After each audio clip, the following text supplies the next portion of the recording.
Hello friends, I'm Joana from Joana Miranda Studio, and this is my video series, Art Bag, Time-Saving Tips and Tricks.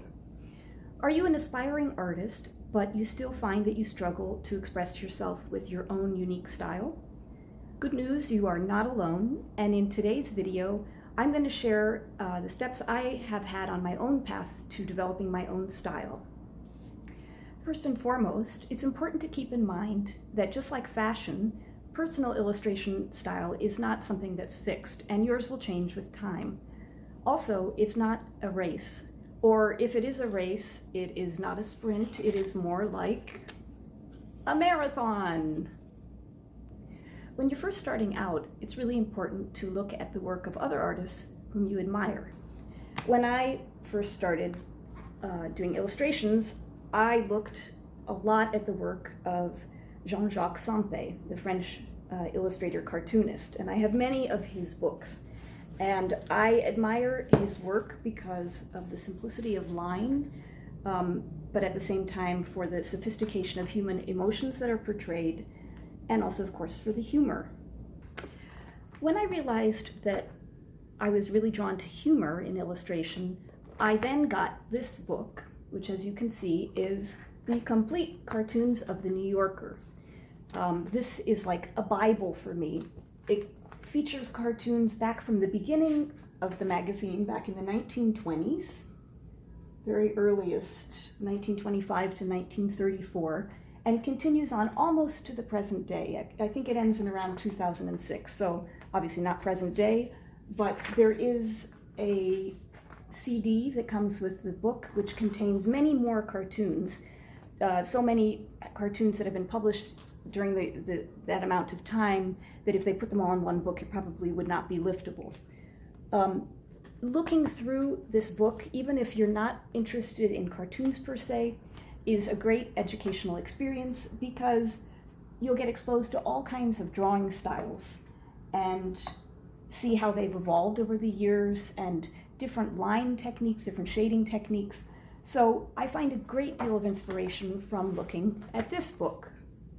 My next love, actually, and discovery, was the work of Andre Franken, who is a Belgian illustrator, no longer alive, unfortunately, but he worked in France and Belgium and created this character, Gaston Le Goff, among other characters. And I have many, many of his, I guess these are called now graphic novels, illustrated comic books. And I adore them.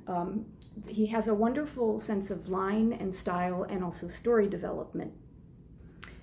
Of course, it's always very helpful to have a how-to book, and that's where this one has come in for me. This is The Big Book of Cartooning by Bruce Blitz. And again, I find that this book is not only helpful in drawing cartoons, but there's lots of tips on things like perspective and shading, which apply to just general illustrations as well. And as you can see, all the books I've been showing you, I have little markers because I refer to all of the books very often. Sometimes I just need a tip for how to get out of a problem that I'm wrestling with in an illustration. And this book, as you can see, here's an example where they show the process of a stick figure, then filling it in, and then the final here. So I find this book incredibly helpful as well. Have I spent time copying the work of other illustrators and cartoonists I admire? Absolutely, but I have done it as an exercise on scrap paper. So for example, here's a copy of a Bruce Blitz cartoon. These are little Andre Franken character copies. And what I have discovered that copying teaches me is sometimes the kind of unexpected. I find sometimes that the result, I make it look like someone else's work, but there's still something that is not mine and that I'm really going after. But it'll teach me, for example, like in Franquin, that, oh, the storyline is more important. Or in Bruce Blitz's work, that what you leave out is more important. So how have I developed and refined my style? With lots and lots and lots of practice. These are my sketchbooks 2015, 2016, 2017, 2018, and so on.